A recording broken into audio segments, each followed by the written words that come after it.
Continuamos con La Noche.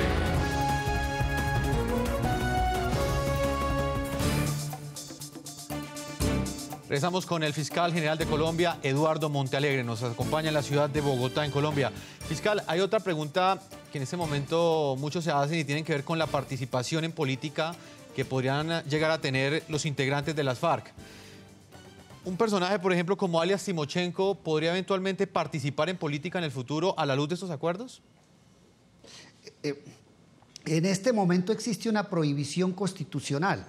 La Constitución colombiana prohíbe que personas que sean condenadas por delitos de lesa humanidad puedan participar en política. A mí me parece que esa prohibición constitucional tiene que ser modificada con el Congreso. A mí me gusta más una autorización amplia para que los desmovilizados de la guerrilla puedan participar en política, pero en este momento eso requiere una reforma constitucional. Si bien hay un principio general en la Constitución de que quien cometa un delito político y conexos con el delito político pueden participar en política, se trae una excepción categórica en el sentido de que las personas que cometan delitos de naturaleza internacional, específicamente delitos de lesa humanidad, no podrían de por vida participar en política. A mí me parece que es una norma supremamente peligrosa para el proceso de paz que debe ser suprimida por el Congreso. Las experiencias de otros procesos de paz nos muestran la necesidad de la participación en política. El caso sudafricano,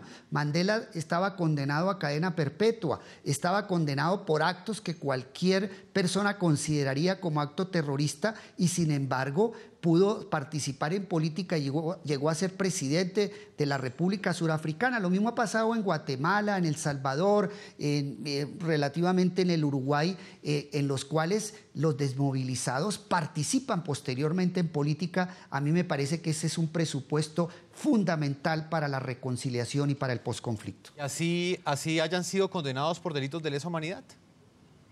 Mi posición es que sí. Que así hayan sido condenados por delitos de lesa humanidad, debe abrírsele la posibilidad de la participación en política. Es que la participación en política forma parte del concepto de ciudadanía. No podemos, si hay un acuerdo de paz, si hay un posconflicto, no podemos seguir moviéndonos en la lógica de amigo y enemigo, que es la lógica que ha imperado durante 50 años en el conflicto armado colombiano. Si ya hay un proceso de paz, si se van a reintegrar a la vida civil, si acaba la lógica de amigo-enemigo que tanto estudió un gran teórico del derecho constitucional alemán como fue Carl Schmitt, y tenemos que volverlos ciudadanos, y al volverse ciudadanos quieren decir que vuelvan a tener la titularidad de sus derechos, y es esencial al ser humano y al concepto de ciudadanía la participación en política, la intervención en el diálogo democrático, en el debate democrático, en la democracia deliberativa. Por eso a mí me parece que una garantía de no repetición, de evitar hacia futuro que estos grupos vuelvan a estar al margen de la ley, es abrir espacios de participación política. En el texto se estipula que a la terminación de las hostilidades y de acuerdo con el derecho internacional humanitario, el Estado colombiano otorgará la amnistía más amplia posible por delitos considerados políticos y conexos. Eso lo vamos a hacer en los términos que establezca una ley de amnistía que precise los criterios de conexidad. Sin embargo, el propio presidente Santos reconoció que hay delitos que a los ojos de la justicia nacional e internacional no se pueden amnistiar. Delitos como los crímenes de lesa humanidad, los graves crímenes de guerra, el secuestro, las ejecuciones extrajudiciales, el genocidio, el desplazamiento forzado, la desaparición forzada, la tortura, la violencia sexual o el reclutamiento forzado de menores serán investigados, juzgados y sancionados por la nueva jurisdicción.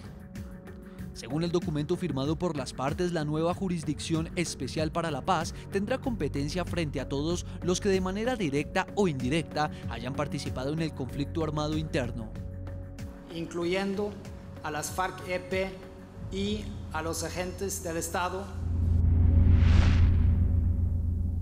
Para finalizar, señor fiscal, porque sé que tiene muchos más compromisos el día de hoy, quiero que me cuente cuántos integrantes de la organización criminal de las FARC podrían llegar a ser amnistiados y cómo se daría ese proceso, porque fue otro de los grandes puntos que anunció el presidente Juan Manuel Santos, y fue esa posibilidad para que algunos de ellos, los que no estén acusados de delitos de lesa humanidad, puedan acceder a una amnistía. Ese es otro de los grandes puntos del acuerdo, uno de los grandes logros, porque allí las FARC reconocen y el Estado colombiano que no pueden existir amnistías o indultos por delitos de competencia de la Corte Penal Internacional. El genocidio, los delitos de lesa humanidad, los crímenes graves de guerra no pueden ser objetos de amnistías e indultos. Entonces, sobre esa base se pueden proferir amnistías por el delito de rebelión y los típicamente conexos con el delito de rebelión, y nosotros calculamos que pueden existir más de 15.000 miembros de las FARC que pueden ser beneficiados con amnistías e indultos por delitos de rebelión y conexos, exceptuando los delitos internacionales de competencia de la Corte Penal Internacional. Señor Fiscal General de la Nación, Eduardo Montealegre, yo le agradezco a usted el tiempo que le ha concedido a toda nuestra audiencia del programa La Noche y por supuesto las explicaciones que nos ha entregado este acuerdo que algunos han calificado de histórico, pero que otros han cuestionado muy fuertemente. Jefferson, muchas gracias por la invitación y por darme la oportunidad de defender el hecho histórico más importante que hemos vivido los colombianos en los últimos 50 años. A propósito del tema del día de hoy, les estamos preguntando a nuestros televidentes su opinión frente a lo que fue pactado entre el gobierno colombiano y la organización terrorista de las FARC. Nos llegan más mensajes a las cuentas de Twitter que aparecen en la parte inferior de nuestra pantalla. Vamos a hacer una segunda pausa comerciales y más adelante, en la parte final, estaremos con Marta Lucía Ramírez, ex candidata presidencial y una reconocida líder política en Colombia que también tiene un análisis muy profundo de lo que ha sucedido en las últimas horas en Colombia. Ese acuerdo que fue firmado de justicia transicional entre el gobierno del presidente Juan Manuel Santos y las FARC. Ya regresamos con La Noche.